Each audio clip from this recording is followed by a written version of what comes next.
කහවන් කෙතයි නිල්වන් වැවයි බුදු සිවුරයි.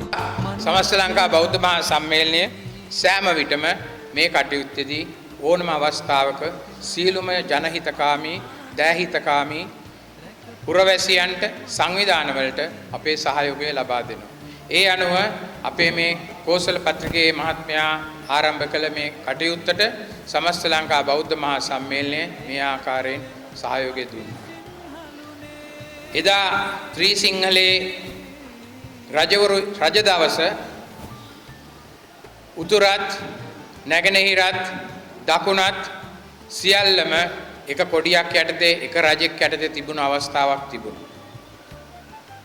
පරගැති ආක්‍රමකයන් විසින් මේ රට බෙදාගත්තට පස්සේ තමයි මේ රට අල්ලගෙන බෙදන්න පටන් ගත්ත තමයි අපිට මේ සිංහල දෙමළ කියන ප්‍රශ්නයක් අපිට ඇති කරලා තිබෙන්නේ.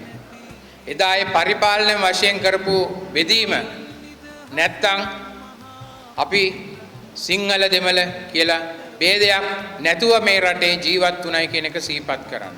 ඒ නිසා මේ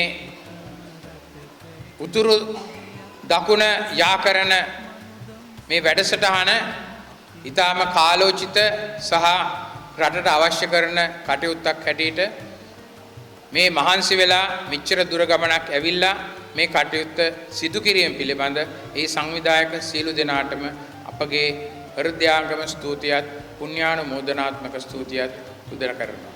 මේ මහා සංඝරත්නය ඒ එදා පටන් අද දක්වාම මේ හා එක් වෙලා කටයුතු කළා. උන්වහන්සේලාගේ අනුශාසනා නැති වෙන්න අපිට අපි මේ රට මේ තත්ත්වෙන්වත් ඉතුරු වෙන්නේ නැති තත්ත්වයක් තිබෙනවා.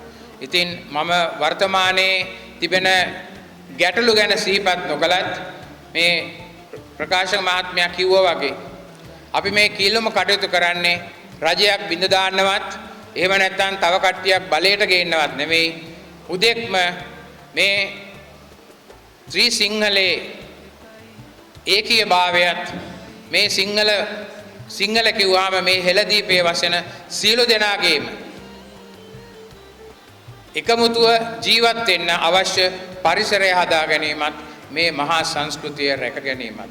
ඉතින් මේ සඳහා අප වෙලා මෙතෙන්ට පැමිණි මේ සියලු දෙනාටම අපගේ පුණ්‍යානුමෝදනාත්මක ස්තුතිය පුද කරමින් මගේ වචන ස්වල්පය අවසන් කරනවා. සියලු දෙනාටම තෙරුවන් සරණයි.